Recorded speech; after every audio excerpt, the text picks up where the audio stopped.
Sure, I'm Matt Jones. I'm Vice President of Mobile Strategy and Operations for Gannett. I'm Stephen Talent. I'm President and CTO of Mercury Intermedia. So how did you two come to work together?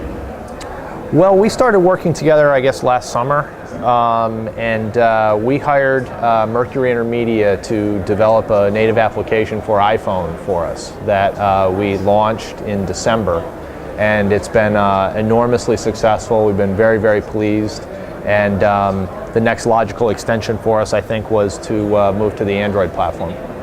So this is for USA Today? For USA Today, yes.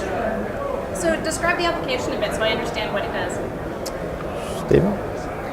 The application is intended to be a very good user experience for presenting content that USA Today has. Not only headlines, but also scores and weather and lots of different types of photography, and even some interactive polls, snapshots where users can vote on a variety of different current issue type things, and then see the answers to those polls broken down by state and city or country, that type of thing, to kind of see how people in their area are responding to the same question.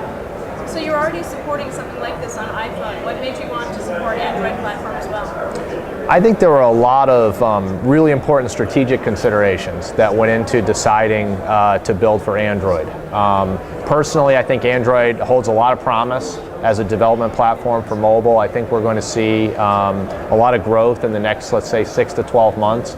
In terms of adoption, both by end users, by carriers, both here in North America and also globally.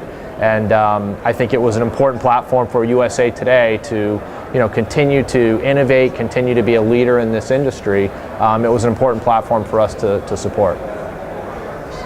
So, as a developer, when you're building the application, what kinds of features in Android did you find were useful? Already having the app developed on the iPhone made this more of a porting process. So we already knew the feature set, we already knew how it needed to work. I could really focus on how quickly can we get it to this new platform and get it out to market. So I was really interested in productivity for my development team and getting them up to speed using XML for the layout, and a lot of the layout classes like the linear layout and the relative layout really sped us up as far as getting a faithful reproduction of the app on a new platform really quickly. It kept us really moving along and could move to more testing as quickly as possible.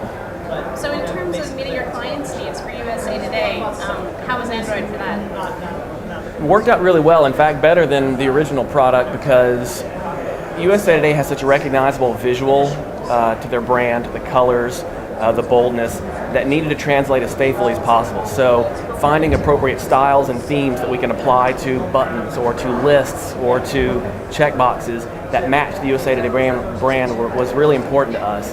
And the way that Android allows developers to do the styles and themes made it really quick and productive for us to then match that brand, which of course users instantly recognize as, this is a USA Today application. It feels like USA Today, even though it's a very different form than the printed paper they're used to. That's terrific. So how has I/O been for you? Have you learned anything at the conference? Is there anything that particularly is going to stay with you when you go back?